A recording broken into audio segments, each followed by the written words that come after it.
All right, hello everyone, welcome back. We've got the A68 board out here on the bench, and over here we've got new tantalum caps. So what we're going to do is going to take out all these tantalums and replace them with the new caps. So what I'm going to do is I'm going to go ahead and do that, and then I'm not going to video the soldering and desoldering. It's pretty boring, but going to put the new caps in and replace all of the tantalums on this board. I've got enough caps to replace all of the tantalums on this board, so that's what I'm going to do. Replace them all, and hopefully I get them all installed with the correct polarity, because I only ordered exactly enough to replace the caps. So I'll put new ones in, and we'll take a look, and with any luck, maybe we'll have some new results on the spectrum analyzer. All right, and so we're back now, and I've replaced all the tantalums on this board, all these yellow tantalums here. You can see with the new capacitors here, and we got a pile of the old ones that are right here. So what and I've kind of gone through and I went ahead and cleaned up the back side here. You can see I cleaned up this where these solder connections were all sort of gummed up from what looked like somebody maybe trying to remove this regulator from the board. And all I did was just clean it up with some lacquer thinner, and I cleaned up a little bit around all of the connections for the capacitors that I replaced also, just to sort of get some of the flux residue off the board and make it look a little nicer. But what we're going to do is I've double checked to make sure that I had all the polarities correct.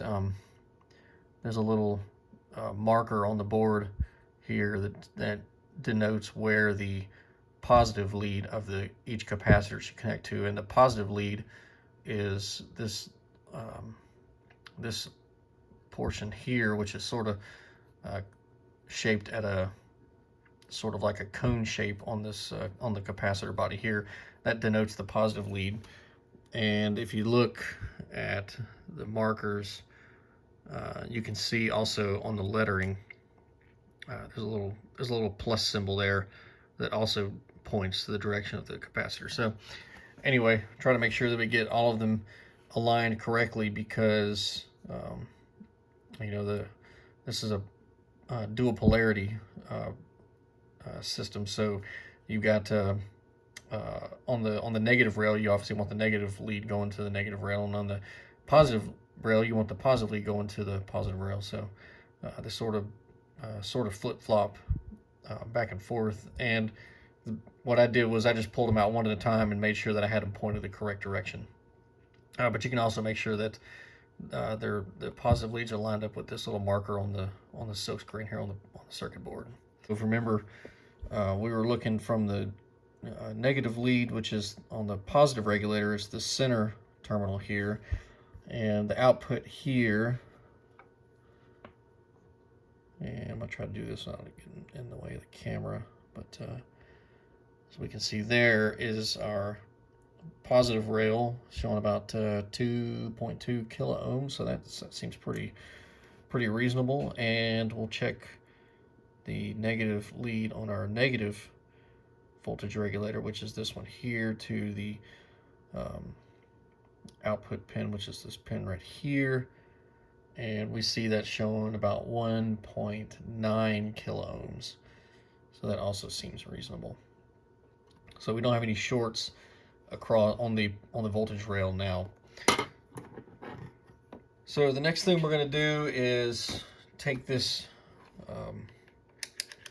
board, and we'll put this board back into the spectrum analyzer, and we'll get it hooked up, and we'll power the power on the spectrum analyzer and see if we get anything on the display.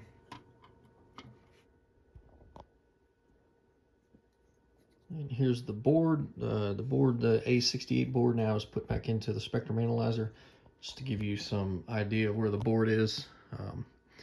As you can see, this is obviously the front of the unit, and this board is located back here in this cage that's behind the CRT, which I guess this cage would be like the processor section, because this is the processor and this is some more digital board over here. But and then this is the digital display driver, and then of course this is the analog display driver, the A68 board, which is the one that we just had out. And we've got the cabling hooked up here. The blue and the green coaxes here, which go to the rear BNC outputs back here, and this gray and this black cable here, which go to the XYZ board, which is this board down in here under this plastic shield. So we got that hooked up, and I made sure that this test jumpers here and test jumper here are back in the normal positions. So what I'm going to do now is I'm going to reposition the camera to the front of the display, and we'll power this analyzer on and see what the screen does. All right, here we go. I'm going to power the unit on now, and let's see what happens.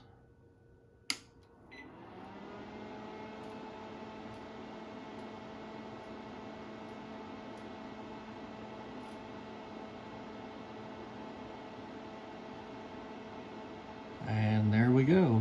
That is a very good sign. So let's have a closer look here at what the display is showing. All right, I've just moved the spectrum analyzer over closer, so now we see that our display appears to be working good. We can make some adjustments here. The intensity, make it a little bit brighter. Set it about mid-scale there. We've got focus control that seems to be working good.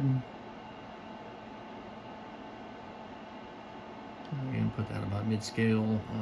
Astigmatism, that seems to be working, and we got the graticule, which just lights the graticule, and that looks like it's working too. So everything here looks like it's working good. You see our noise floor here. The noise floor is, let's count is this 1, 2, 3, 4, 5, 6, 7, 8. So it's about 8 divisions down on the display, which I think is normal. I think that's where it should be. I have to look at the manual and see. Now, when we turned the unit on, we noticed I didn't see any other errors that came up on the display, so that's a good sign too. If we'd have seen some other errors that came up, then those would have displayed on the screen. Let's see, so it's running through calibrating there. It's ran through a calibration routine, and we sort of mentioned that in the last video. You can move the cursor down the display, and we can see up here on the counter, the frequency counter inside the unit is moving down the span. So that's 0 hertz. But yeah, this is looking good. So we've got what we can do is I'll go ahead and run this down all the way to the bottom, and we can check, and we sort of did this in the previous video. What I'm doing is I'm going to hook up a coax cable to the output of the tracking generator.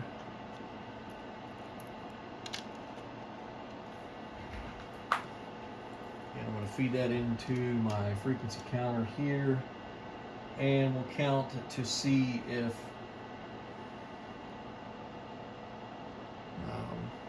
we'll see if the tracking generator tracks the frequency here.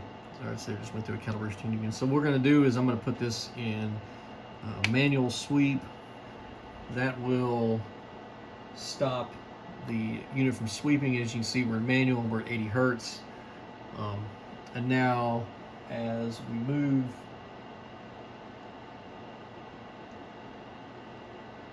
I'm going to I'm going to move the trace here across the screen, and we can see that as I move the trace up the screen,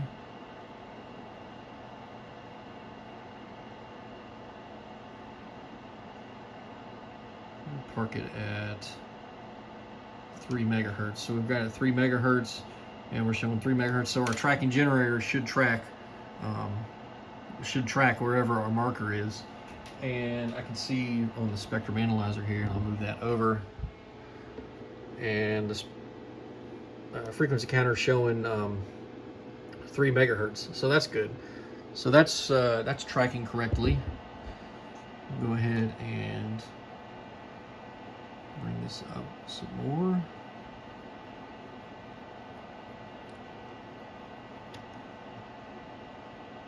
We'll just make it to bring it up to 10 megahertz. All right, so we're at 10 megahertz, and on the frequency counter again here showing 10 megahertz. So that appears to be everything looks good there, and I can run it on up. Let's set a center frequency of 30 megahertz. Okay, and let's move this up here. So our center frequency would be somewhere right around in here.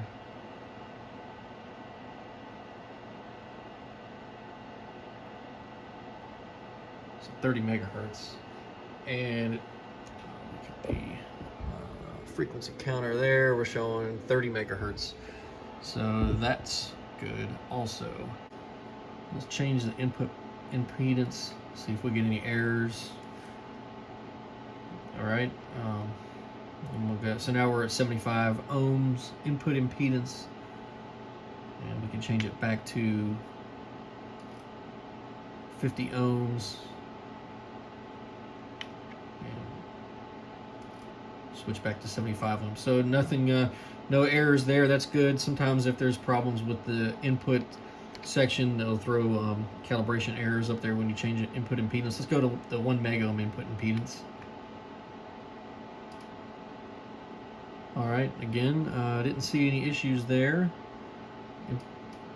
It seems to be working fine. I'm going to switch it back to the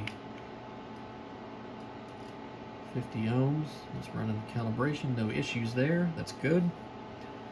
The next thing I think I'll take a look at is, let's take a look and see if we can get this fixed. And I don't know if maybe I have a potentiometer that will fit in there. I don't know. I have to look and see what we got there. So I went ahead and took off the tracking generator amplitude potentiometer, and it's pretty easy to get to. It's down here. You can see the unit's unplugged now and whatnot, but you can see here's the leads for it, and this lead actually goes back. I think this black lead is just a ground lead, so it looks like it connects in there to a you can't see, there's a ground terminal back in here that it connects to. But and here's the pot, and this is the one that came out, and it's a 5 kilo ohm potentiometer. There's a part number there. It's a Clarostat potentiometer there. You can see the name. But I put it in the shaft was bent, and I put it in the. I tried to attempted to straighten it, and as you can see, that didn't work. And I didn't have a whole lot of faith in it, but I figured I'll give it a shot. Here's the other piece of it right there. So that's the potentiometer. But what I did find was I have one of these Clarostat, and it is a 5 kilo ohms. I think this might be left over from when I did that repair to the HP 5342 frequency counter. I think this might be left over from it. But anyway, here's what I got. So this is a 5 kilo ohm potentiometer, and it's a little bit different, but I think it'll work. I'll have to straighten these. I may have to straighten these, or I may just be able to use it like that. But and I think I'm gonna have to fold these tabs in so that it'll mount, and then I'm gonna have to cut this shaft down a little bit. So what I do is when I cut the shaft down, fit these, fold these tabs out, and then we'll put this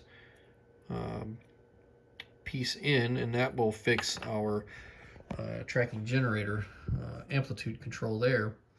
And then after that, we'll take a look at taking the RF section out, because in order to fix this BNC here, this is going to have to come out. So we'll look at that next. And the new pot's in here, so trim back the shaft a little bit and put the new pot in. And we can see that it's wired up right back in there. I'll try to focus in on that. Back in there. And works pretty good. I'll run the I've got the spectrum analyzer back here into manual so that it's not sweeping, and looking up here at amplitude again,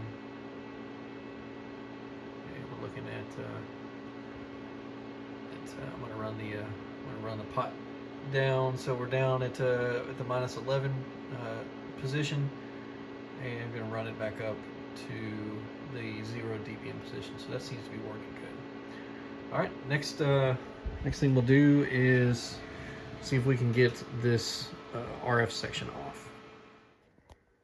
All right, and so here is the input converter section out of the unit, and we can see here just the backplane motherboard right here. Let's take a look at our BNC. Here's our BNC connector, and as you can see, it's banged up pretty good there.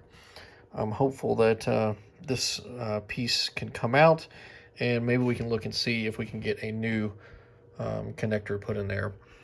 At the outer cover, I guess there's two covers apparently, and you know, there's screws on the top, but also around the side is there's strips, and I guess these are just to keep it locked in, but you got to loosen all of these strips around the side here, these bands, and they sort of hold that the side pieces in.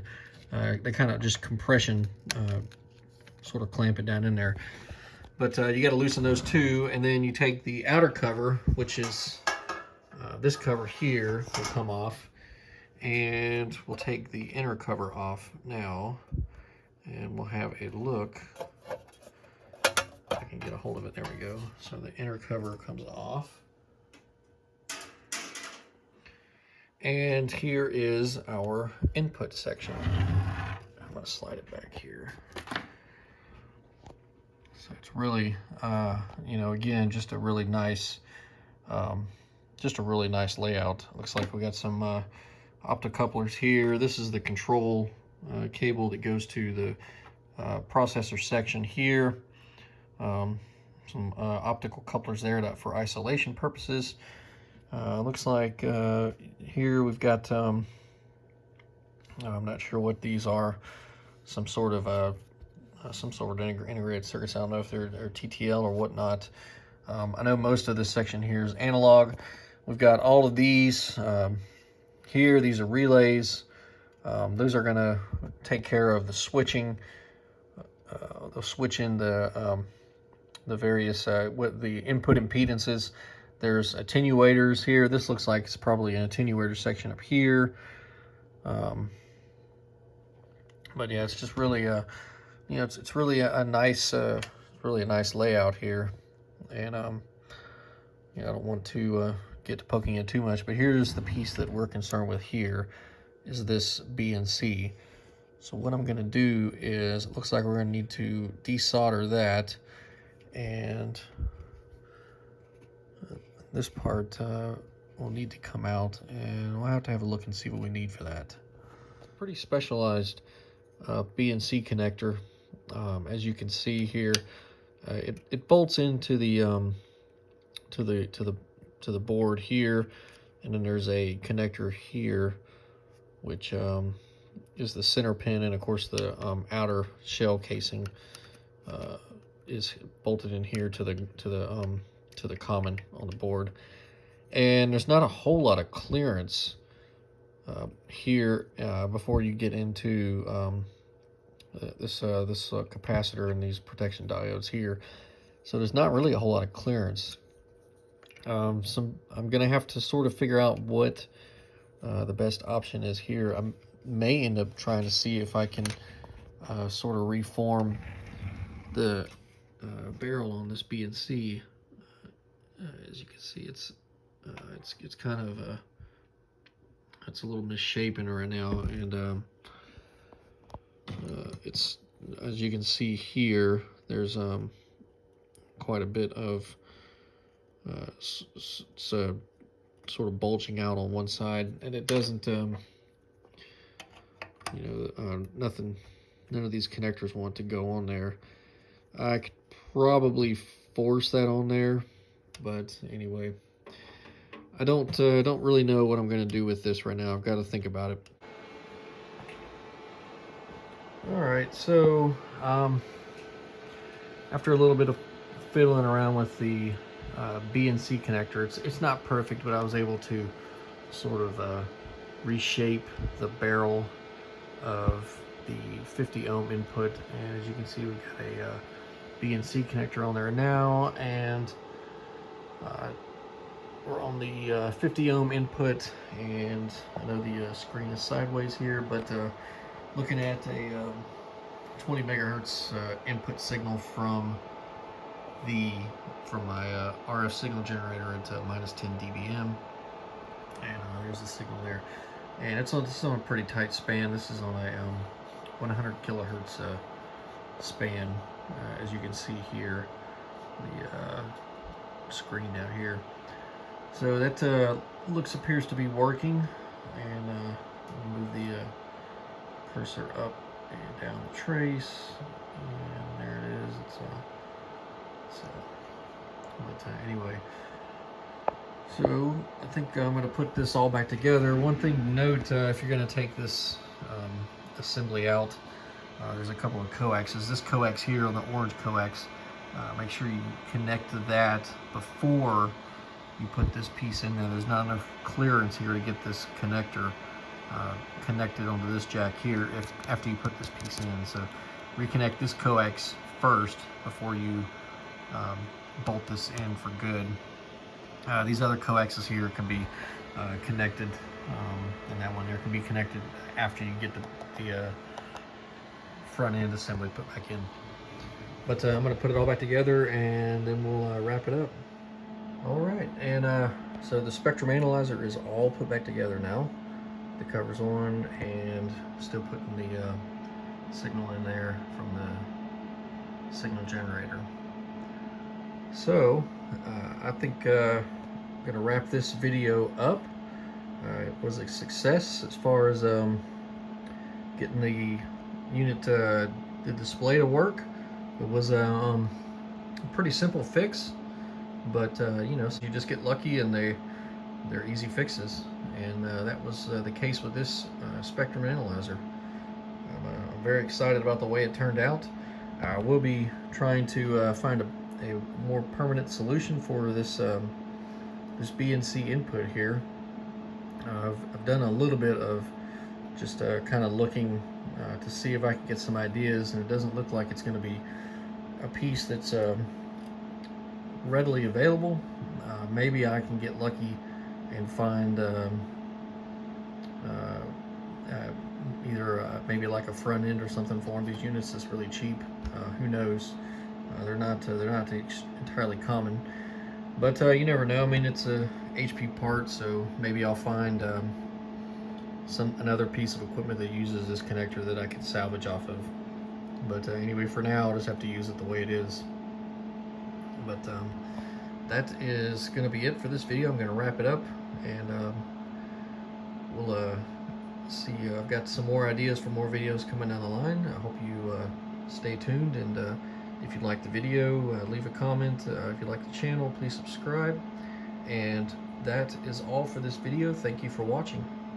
To see you next time.